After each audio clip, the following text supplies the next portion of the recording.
Perfect. Well then, everybody, welcome to a guide to implementing an accessible heading hierarchy.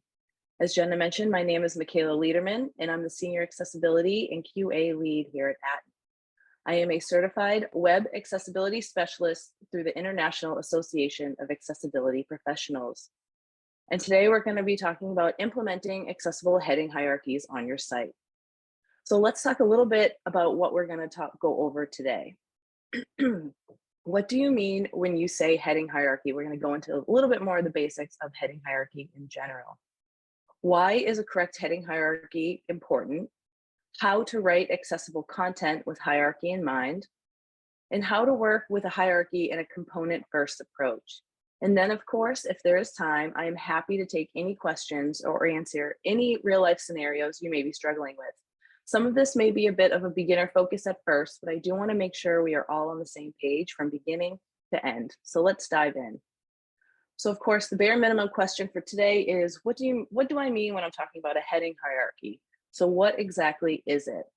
Well, when I'm talking about a heading hierarchy, I'm saying that the hierarchy is the use of HTML heading tags to communicate the organization of the content on the page, both visually and programmatically.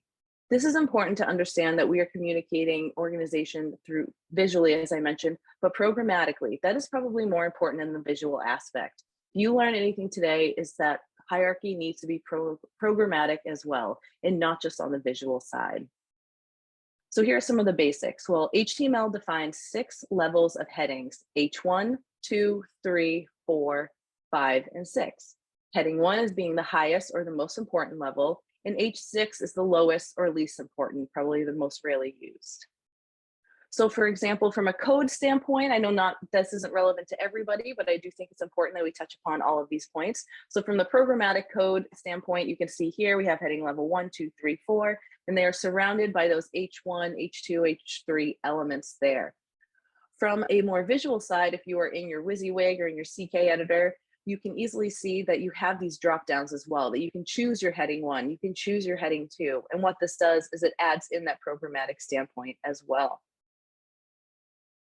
So what is a heading hierarchy? Well, using heading tags applies all native default font styles to help visually.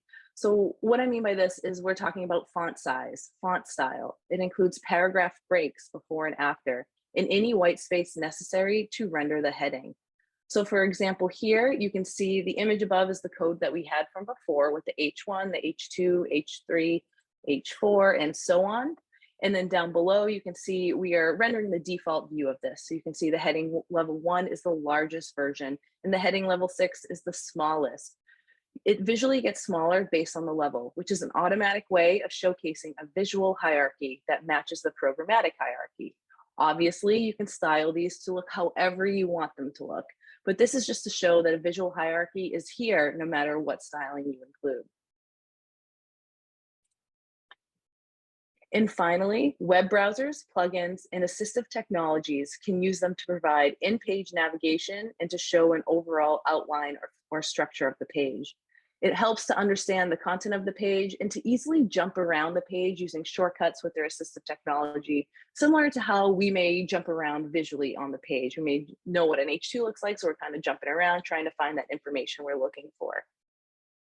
So here's another example where we have a little bit of the code up top. So you can see it's just pretty, you don't even really have to look at it. But overall, we're using basic headings and paragraph text to be able to show you what it looks like down below. So you can see we have one main heading on the page. You can see summary, examples, and see also seem to look pretty similar. So they're probably the H2s. And example 1 and example 2 is a little bit smaller and under the examples heading. So you can tell that that's probably an H3. You can see here, just by looking at it, we already have a basic outline of the page of what we're going to learn. And always follow the correct heading structure and order programmatically. Never use a different heading element just to change the size or look. The heading element is for context only, not for looks. CSS and styling is there for a reason. We want to make sure that we never skip heading levels. H2s should only ever be found after an H1. H3s should only be subheadings of H2s. H4s should only be found nested within H3s and so on. It can be very confusing if we're jumping from an H2 to an H4. So for example, here, I just have a basic outline of all the content here. It looks like we're learning about beetles in this example. So you can see here, beetles is the main H1. We have a bunch of H2s and they're all aligned in that tab order there. And then we go to the H3s, which is tabbed in a little bit more, and the H4s, which is even more there. If we tend to be skipping a couple headings here and there, let's say we no longer have thorax, which is an H3 under the external morphology. Now we're having whatever those are, prothorax. I'd probably pick the worst example, but now it's going to be found under head. And if someone is really trying to find out this information and really wants to dive in, it can be very confusing for them because now these subheadings are no longer found under the right heading itself. And most importantly, you want to remember that bolded paragraphs should never be used as a heading. And I'm going to repeat this because it's one of the most important things you can take away from today, is that bolded paragraphs should never, ever, ever be used as a heading. As I mentioned before, a proper heading hierarchy is both visual and programmatic. And paragraphs are, what are they? They're paragraphs. If they were headings, they'd be called a heading, but they're not. They're called paragraphs. Yes, you can make them look like a heading with styling and CSS, but again, they're not contextually a heading, so we should not be using them as so. And as we will learn, this will actually hurt your SEO, but more importantly, it can be detrimental for those who require assistive technology, like a screen reader. So let's dive in and let's break down these heading elements a little bit more. So H1 tags are used as the most important text, such as the title of the page. H2s and H3 tags are commonly used as subheadings. Definitely, you'll see a lot of H2s and H3s on every page. Those are probably the most used options there. H4, 5, and 6 may be used to provide further structure within those subsections. However, they tend to be rarely used, especially the H5 and H6. But again, that might still be like, okay, I understand if this is, if you're brand new to this, this still might be a little confusing. So one thing I like to always talk about is thinking about heading elements as like structuring a book or the outline of a book. So don't mind me if I use this analogy throughout the whole presentation. So for example, an H1 is the title of the book, or in this case, the page that we're dealing with. There tends to be only one story in a book. And yes, I know that there are books of short stories, but that's not as common as a regular old book. So we're just gonna stick with those common instances and not any of those outliers, because yes, we can't have more than one H1 on the page. However, do we wanna do that? Not very often. So let's just try to remember that there's only one story in a book. So there really should only be one H1 on the page. H2s are the chapters in a book or the main headings on a page. H2s can live on their own since every page already has an H1. There doesn't need to be any higher level heading to worry about, since an H2 always just needs to be nested with an H1. And these tend to probably be the most common headings and components. Therefore, they tend to be the most common headings, especially in components. But in general, these can live on their own, so they're just a little bit easier to work with, and you can structure a little bit better there. H3s are subheadings within chapters. So for instance, I was reading a book recently. I don't remember what it was, but let's say it was like the name of the chapter was the person that we're following. So let's say it was Michaela, and then we were time stamping things within that chapter. So you can see the name of the book is like People at Aten, the chapter is Michaela, and then the timestamps are the H3s. H3s cannot live on their own since they always need to be following an H2. So most likely these are very rarely going to be like the first heading that you're going to be using within a component. And then finally, H4, H5, and H6 are pretty uncommon and not used very often. Just like a book, I don't think I've ever really seen any other subheadings, even more so besides that. So if you see yourself using a lot of H5s, and especially if you see yourself using a lot of H6s, then you definitely need to rework your content. You should not be using those unless they are absolutely necessary. So why is a heading hierarchy important? We have a little bit of background of what it is, what the headings mean, but we do want to talk about why it's important. Proper heading structure and order is extremely important because in general, semantic HTML just should always be implemented because it's a general best practice. It's proven to work really well and it's what everything's based off of. No content should ever be just within an empty div or an empty span because it doesn't convey any context for search engines, browsers, or assistive technology. All content should be wrapped in a heading or a paragraph or a link or list or anything that conveys important contextual information.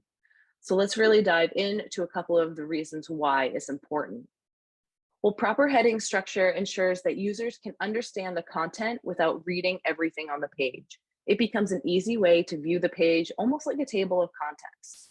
Because they make your page more user-friendly, by making your content more readable and accessible, this ensures that users will come back again and again for that information because they know that they can get it quickly. So readability or scannability of content for visual users is important because, as mentioned, correct heading structure helps with the scannability of the page visually. Users can leverage size, color, and other visual factors to associate a hierarchy for content rankings. So here's a quick little video here that you can see. I'm just kind of scrolling to show you all of the content on the page, but overall looking at this, sorry, I need some water. You can very easily find what the sections are on the site. You can very easily just dive into what's important to you. You need the contact info, you can find it, available forms, and dive in a little bit deeper. If you want to see the staff on the page, you can go in and look for a specific staff member. Visually, it's all very cohesive, but overall, it's very clean and very easy to follow. This is one of our clients from Ames Community College. Next, we want to make sure, of course, that the readability or scannability of content for screen reader users is very high. Screen reader users have the ability to navigate a page similar to how we do it visually. Users can navigate and search for links and such on the page just by listening to it and searching by links only. They can search for lists only, but they can also dive deeper into the content by looking for all the heading twos on the page till they find one that's relevant to what they're looking for. Then they listen for all the sub H3s within that H2 so they can dive in deeper. And if they still haven't gotten the information, maybe there's an H4 hidden in there that they can even dive in even deeper. So overall, by making sure that we're following the correct structure, we're making sure that it works very well for screen reader users. And as you can imagine, a proper heading structure creates a very great experience for screen reader users as they have a proper outline to work from. Skipping headings or not using headings at all can cause a really terrible experience. Similar to how you probably don't want to read an entire page to find one small piece of information you are looking for, a screen reader doesn't want to listen to that large page of text to find one small piece of information. It's like a needle in a haystack. And remember that screen reader users could count for up to about 1/4 of your possible users. So we want to make sure that everyone has a good experience on your site. I do have an example here. I was thinking about and toying with the idea of showing you an actual screen reader in motion, but really it can be kind of alarming for people who have never heard it. So I wanted to just do something a little bit more visual today. So here I just took a screenshot of myself looking at all the headings with voiceover on Ames Community College. So as you can see here, you can navigate. We could have looked at landmarks. We could have looked at all the links, all the lists, and so on. But I chose headings because that's what we're talking about today. But as you can see here, you can see it starts off with a 2 and then tells you what it is, or a 3 and tells you what it is. It's a very easy way to kind of see that actually what the structure is. And you can still, okay, I'm looking for a staff member. So let me find that heading 2, financial aid staff. Now I can jump into the heading 3s. In this way, they can jump around and just hear exactly what they want to hear instead of being completely overwhelmed. But this is a visual view of what the screen reader is reading out to me. And not only that, but it's also correct and descriptive headings help boost SEO. And that's because if you have really great content, very descriptive headings and being set up correctly, you could be highlighted with a featured snippet from Google. This is done by having the descriptive heading, as I mentioned, with relevant text immediately following. So when I talk about these featured snippets, I'm talking about these ones where you Google something like, what is an HTML heading hierarchy? And one of the first things that you tend to see is the answer to your question. And then that way you can get what you're looking for. And then you can also click on the link to get further into it. It's a really great way to ensure that people are going into your site instead of having to jump around and kind of search through all the listings to be able to find what works best for them. And of course, a scannable article is a readable article. And a readable article is one that's more likely to perform well in search engines. That's because Google likes to reward content that's user-friendly. Content that's easy to read is, by definition, more user-friendly than content that isn't. Using descriptive headings with important keywords is a great way to give the user a complete overview of the content on the page without an in-depth reading. So we got that little bit of background. I think that's really important. We got the basics, and we kind of understand a little bit more about why it's important to actually follow this rather than me just telling you to do it. So now we really want to talk about how to write accessible content with hierarchy in mind. Now, this section is going to be more focused on maybe like articles and blog posts or people who are writing just blocks of information, and not necessarily developers who are creating components and stuff of that sort. But I do think that this is super important. First of all, I want to say that I think we should all be writing all of our content in a text editor first, such as Google Docs like we use here, or Microsoft Word. This way, you are focused on the content rather than the visuals of the site. This is always the recommended way to create any content you may have to ensure that spelling is correct. You can leverage the spell checkers. You can leverage AI to proofread your content or maybe improve it, or maybe make it less wordy or more wordy if that's what you're looking for. And you can ensure that content is accessible and easy to read without the use of visuals. And with that, you also want to make sure that you work with the outline bar open. This way you can visually see how it would be read via a screen reader based on structure alone. You can focus on making the outline scannable, which then ensures that the content itself is scannable. Working in the text editor with the outline open is a great way to make sure everything is coming together in an accessible way. So for instance, let's take a look here. This is just, you'll see this isn't real content. I use doggo ipsum, so it's just a bunch of dog words over and over again, but it's just here so we can use some references, but overall you can see I have like heading 2 looks like a heading 2, I have a heading 3 that looks like a heading 3, heading 4 looks like a heading 4, and so on. And if you look over on the left-hand column where it says summary and outline, you get the overall outline of what is going on the page. You can see the indented view, so you can see a 4 is a subsection of a 3, a 5 of a 4, and so on and so on. This is great because this is how a screen reader would actually be looking at the headings on the page. It's a very semantic element and works really well. The issue is when we start playing around with the visuals of the site. So for instance, a heading 4 that looks like a heading 2, or a paragraph that looks like a heading 5. As you can see, the tab order is following just the semantic element there. So the heading 4 that looks like a heading 2 is under the highlighted element on the left. But you can see that's indented to the normal heading 4 section. So that could be a very confusing experience for a screen reader user who now thinks that this heading is a subheading of the heading 2 above it. And one thing you will notice is that the paragraph that looks like a heading 5 doesn't appear at all in the outline. And that's because paragraphs are not a semantic element that conveys a heading. So if you're making it visually look like that, they're just gonna not see that in the screen reader or in your browser and SEO capabilities.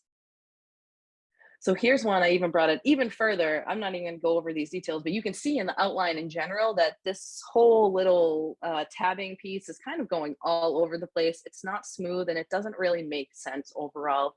And again, those paragraphs are not showing at all. A great option for this is actually the outline I used for creating this webinar. But as you can see, I'm using correct hierarchy, and in the outline, you can see exactly how everything is falling along. So you can see that accordions is under component examples, under how to work within a hierarchy, and things of that sort. It has a good flow and it's following correct semantics. And this is a great way to ensure that that is correct. So now that we did everything in Microsoft Word or Google Docs, we want to make sure that we're matching the semantic hierarchy to a visual hierarchy. We want to put everything into the content management system of your choice. We want to keep everything ideally as the default styles for now, and then preview how it looks. Like, don't make any styling changes. Just put the heading 1, paragraph text, everything you have in there, and preview or save or do whatever you need to do. Ideally, your designer sets you up for success, and an improved visual hierarchy works well with your content hierarchy.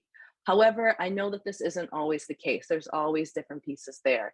If you are finding that things seem too big, for instance, or maybe your eyes tend to look at an H3 before an H2 because the H3s are red, they're smaller but red, but the H2s are like a lighter gray, that can kind of interfere with how the visual hierarchy is displaying.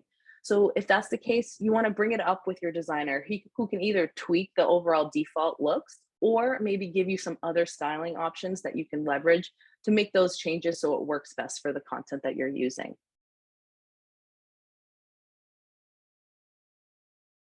So for example here, this is something, so you can see I'm highlighting the heading 1 on the page, and just in that styles dropdown within the WYSIWYG, it's actually giving you other options that you can use. So you can see here, there's other ones. So this one is just the basic one on the CK Editor website, but overall you can see that there are other options and other styling that you can add to that heading to give it a little bit more design quality or anything like that. And we can definitely be a part of that as well.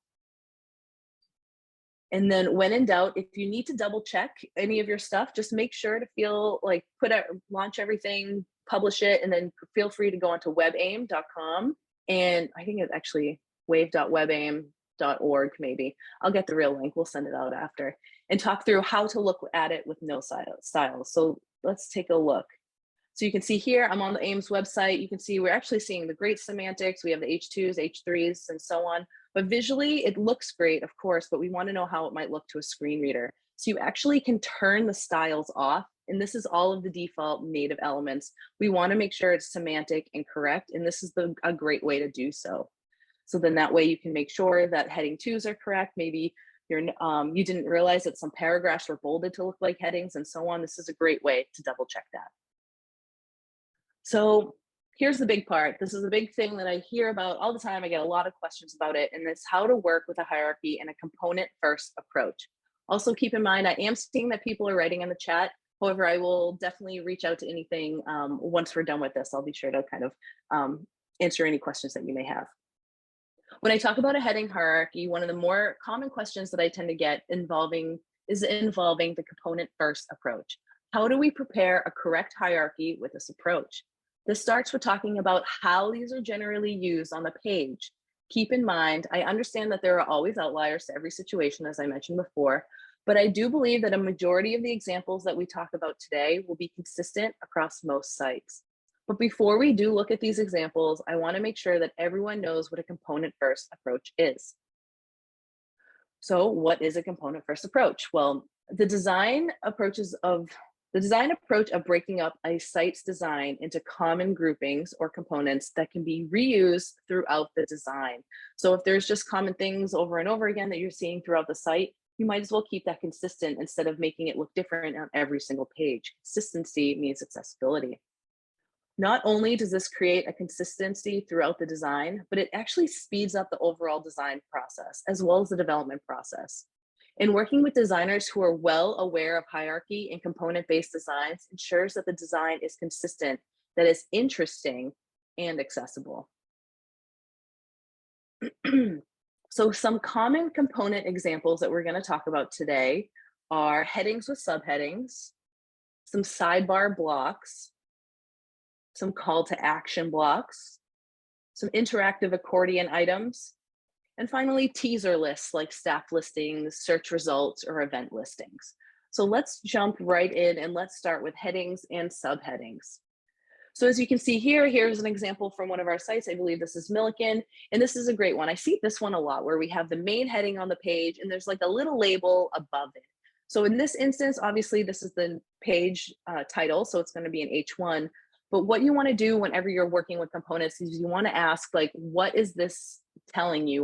Why is it here? What's going on? So when I see division of student affairs above database analysis, you have to ask yourself, is this part of the whole text? Is it division of student affairs database analysis? Is it one long sentence?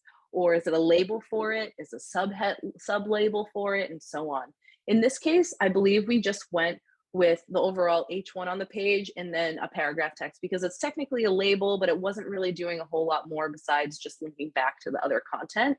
So this was a perfectly great approach to what's going on the page, that you just break it up. And the most important part here was the database analysis. Other times though, we see it where the label is right above, but it does go along with the full text. So for instance, Sanford Underground Research Facility Neutrino Day. That is one long word. That's the whole program, the whole everything, and the whole organization. So in this instance, we did the whole thing is wrapped in an H1, but we just use a span tag to make the Sanford Underground Research Facility a little bit different in styling. But overall, that would still be just one H1. So anytime you're working with these types of things, like I said, you just want to ask yourself. You just have to find out the reason why it's there and what kind of information it's really giving. So then that way you can kind of dictate what type of heading it actually needs to be.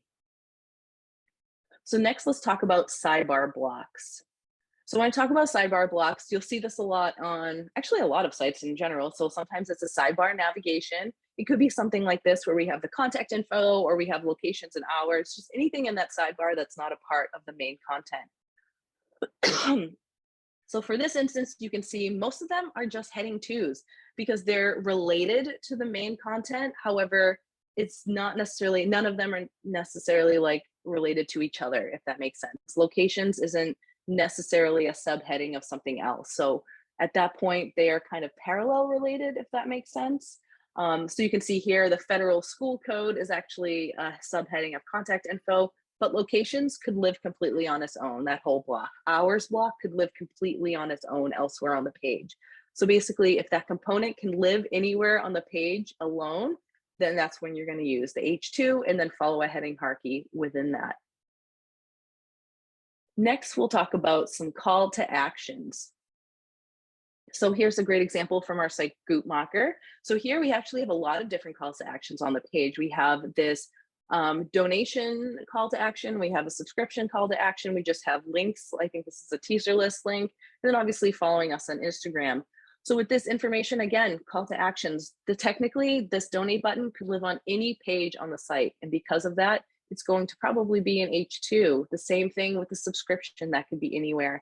This global research and policy could live anywhere. Again, they're all related to what's going on the whole site. However, they're parallel related. So they could just live anywhere. So H2, again, is usually just the most common one we're going to be working with. Another one here is with NHMU, the Natural History Museum of Utah. And this is one of ours. You can see we have a couple different calls to actions. We have these two big blocks at the bottom, but we also have this Discover the Collection section. That's a cool little interactive slideshow that we have here. They did a really great job developing this one and designing this one. So kudos to our team on here. But as you can see here, this one's a little different because the bottom two call to actions are actually using the H2 as the main heading because those, again, can live on their own. They're not necessarily related to the Discover the Collection. However, this stuff in the slideshow with like archaeology is the heading 3 because this entire component is the Discover the Collection, the text, and the slideshow. It's all one large component here. So again, we're starting with the H2 and kind of making those changes there. You can still see that the H3 and the H2 are still very similar in size and style. I think archaeology is a little bit bigger, but overall, we're still getting that same kind of heading hierarchy just by looking at this page. And finally, here's another one that's pretty similar where these are the heading 2, but they have the other heading 3s in here. This could probably even be a teaser list, but I still was thinking it as a call to action when I was looking at some examples. But you can see here, these are sub pieces of the main heading. So we start with that H2 and go from there. And next are accordions. So we tend to see accordions more often with like frequently asked questions throughout the site. Obviously, there's other instances for them. However, we don't want to use too many of them because we do see that if there's too much interaction, people don't want to interact with it. So if you have a lot of content that's relevant, people want to read it. However, if it's something like a FAQ where someone's looking for something very, very, very specific and there's a lot of them on the page, then accordions work really well. And in this instance, this is my ideal way to do an FAQ. I want to say that this one is also with Milliken. So you can see here, we have that main heading there, the H2, and then each one of the accordion elements are an H3. And I like this way the best because as you can see here, we're breaking up the FAQs, which helps give a little bit more structure to what's going on the page so someone can easily scroll to the section that they want to find the one that's relevant. But in general, I just feel like if it's something like this one, again, we love aims, but we actually have a visually hidden H2 on this one. But in general, looking at this right away, you might think that all of these are heading 2s. But in reality, if there's 100 FAQs on the page, that's 100 chapters. And I know I always prefer books that don't have quite as many chapters on the page. So making sure that you're kind of breaking that up and making it a little bit easier to follow along is always super helpful. But as mentioned, this kind of direction is usually my favorite, just based on the fact that you can easily find the section you're looking for before you start diving in and reading everything. And finally, the last component I see a lot are teaser lists. This is something that can have a bunch of various forms, but overall, I just mean this is a short view with a large piece of, or that points to a larger piece of content. Usually this is a heading, sorry. Usually this is a heading with text and a link and an image or some kind of form involving all or some of those. You would click on the link to the original full page for complete details. You may see these forms in things like search results, for example. So looking at search results, we have the heading, we have some teaser text, we have an image, and we have a label.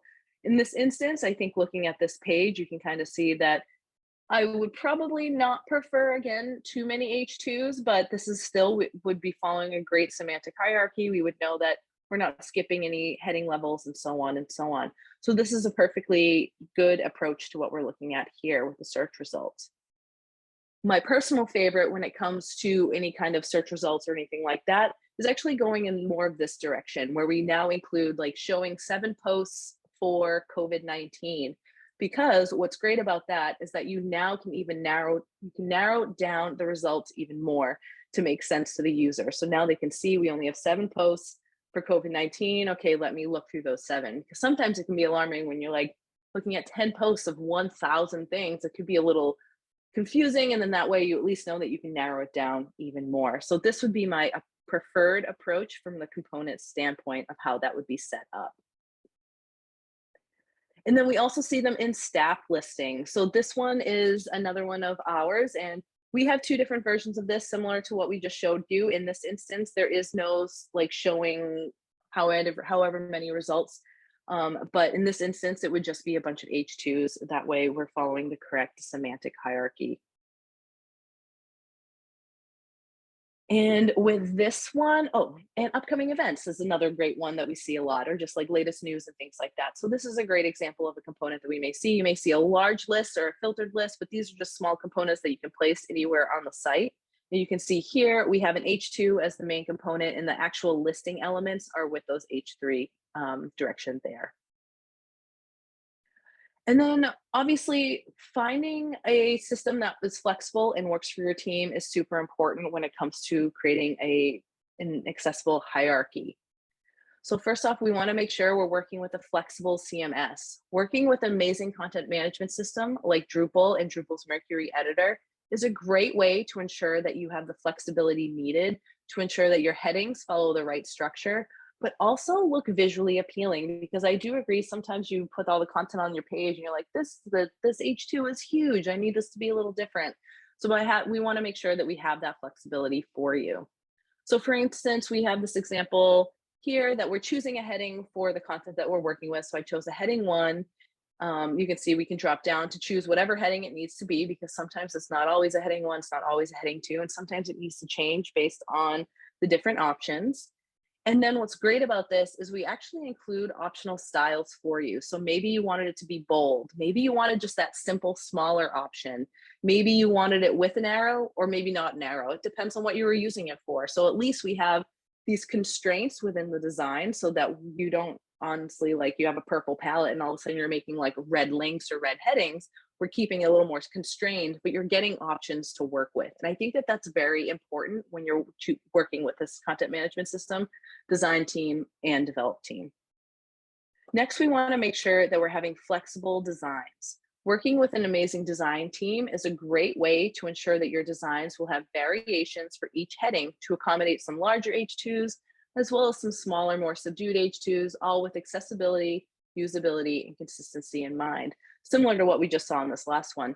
So one thing our team does very well is we always end up showing that there are different variations of, like, for instance, this heading 1. So we have this very large heading 1 that we can use, but then we also have this heading 1 that's slightly smaller for regular pages, and this other slightly smaller one for resource headings. So those are kind of the direction of why they're there, the resource heading, the page, or whatever, but you have the option to be able to make those changes.